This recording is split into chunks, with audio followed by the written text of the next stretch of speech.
बिस्मिल्लाहिर्रहमानिर्रहीम। हदीस मुबारक का काबिल दलील होने के लिए बुखारी और मुस्लिम में होना ज़रूरी है या नहीं। हमारे मौजूदा दौर के अंदर बाज़ अहबाब की हर मसले में यह डिमांड होती है कि हमें हदीस सिर्फ बुखारी से दिखाई जाए या मुस्लिम से दिखाई जाए, इसके अलावा कोई हदीस पेश की जाए तो बड़ी बेबाकी से उस हदीस का इनकार कर दिया जाता है।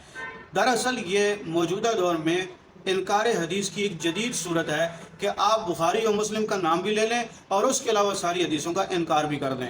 याद रखें, इस बात को अपने जहन में महफूज रख लें, हदीस के काबिल दलील होने के लिए किसी मखसूस किताब में आना ज़रूरी नहीं है। हदीस के काबिल दलील होने के लिए उस हदीस का सहीहुल इस्नाद होना ज़रूरी है। अगर कोई भी हदीस हो नबी करीम सल्लल्लाहु अलैहि वसल्लम की, अगर वो हदीस सहीहुल इस्नाद है, वो ज़ख़ीरा हदीस में से किसी भी किताब के अंदर मौजूद हो लेकिन उसकी सनद सही हो, तो वह हदीस काबिल दलील है। अगर बाज़ अहबाब जो मौजूदा दौर के अंदर एक तकाज़ा करते हैं कि हमें सिर्फ बुखारी से दिखाई जाए, सिर्फ मुस्लिम से दिखाई जाए, तो ये तकाज़ा दुरुस्त नहीं है, क्योंकि हमारे लिए नबी करीम अलैहिस्सलाम ने कतई ये इरशाद नहीं फरमाया कि बुखारी से हदीस मिल जाए तो कबूल कर लेना, मुस्लिम से मिल जाए कबूल कर लेना, उसके अलावा को मिले उसका इनकार कर देना।